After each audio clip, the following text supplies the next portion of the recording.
Hari ini kita disadarkan pada sebuah peristiwa di mana kita sering buta mata kita, kita sering tuli telinga kita, dan kita sering gagu lidah kita.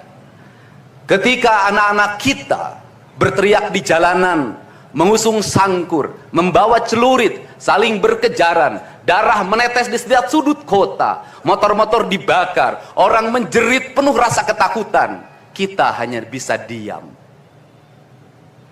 Ketika di sudut-sudut kota anak-anak kita menenggak ciu, ketika sudut-sudut kota anak-anak kita makan eksimer, ketika di sudut-sudut kota anak-anak kita makan minuman oplosan, mereka jatuh tersungkur, matanya merah penuh dengan rasa emosi, pulang ngamuk ke orang tuanya, kita hanya bisa diam. Ketika anak-anak kita menghabiskan waktu main game online sampai jam 4 pagi, tidak masuk sekolah, di rumah ngamuk, mengancam orang tuanya dengan pisau, menusuk kakeknya dengan sangkur, kita hanya bisa diam. Proses kita hanya dua, pidana dan penjarakan dalam penjara anak.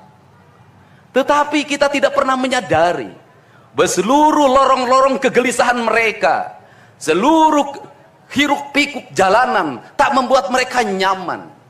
Sudut-sudut rumah menjadi neraka bagi kehidupan mereka.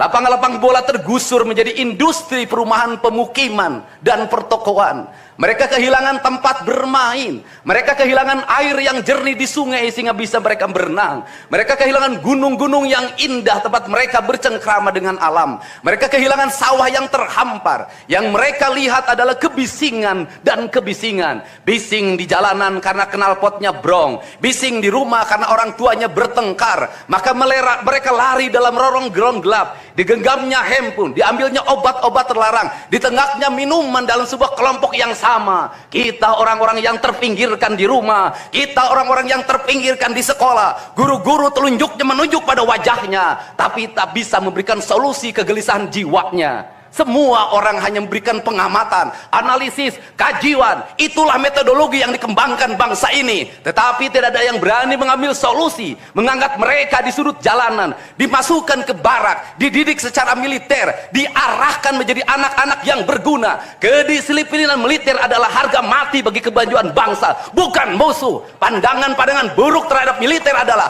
pandangan-pandangan orang yang takut anak-anak Indonesia bangkit, yang takut anak-anak Indonesia mencapai kemajuan. Mereka takut bangsa ini menjadi bangsa kokoh dan tegap. Mereka ingin bangsa Indonesia menjadi bangsa pemabuk yang setiap hari mabuk akan ilmu pengetahuan, yang setiap hari bertengkar di TV, yang setiap hari bertengkar di medsos, sementara hamparan kekayaan alam diambil sama mereka. Janganlah kita menjadi antek dari bangsa lain, memporak-porandakan diri sendiri dan bangsanya dengan alasan pengetahuan, dengan alasan hak asasi manusia. Anak membawa motor di bawah umur adalah pelanggaran hak anak. Kapan kita bertindak? Dan selama ini kita membiarkannya. Anak-anak nonton film tanpa didampingi oleh orang tua, itu adalah pelanggaran anak, dan kita tidak pernah bertindak. Anak-anak di bawah umur merokok, minum minuman keras, itu adalah pelanggaran hak anak. Semuanya kita berdiam.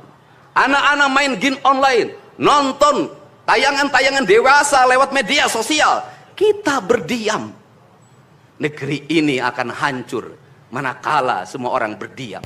Maka orang yang memegang kekuasaan harus menggunakan tangannya untuk merubah seluruh kemunkaran ini menjadi sebuah kebajikan.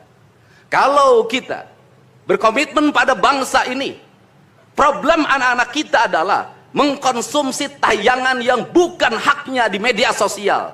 Maka saya meminta peraturan pemerintah yang mengatur tentang itu segera dilaksanakan. Anak-anak di bawah umur tidak boleh mengakses media sosial yang bukan haknya.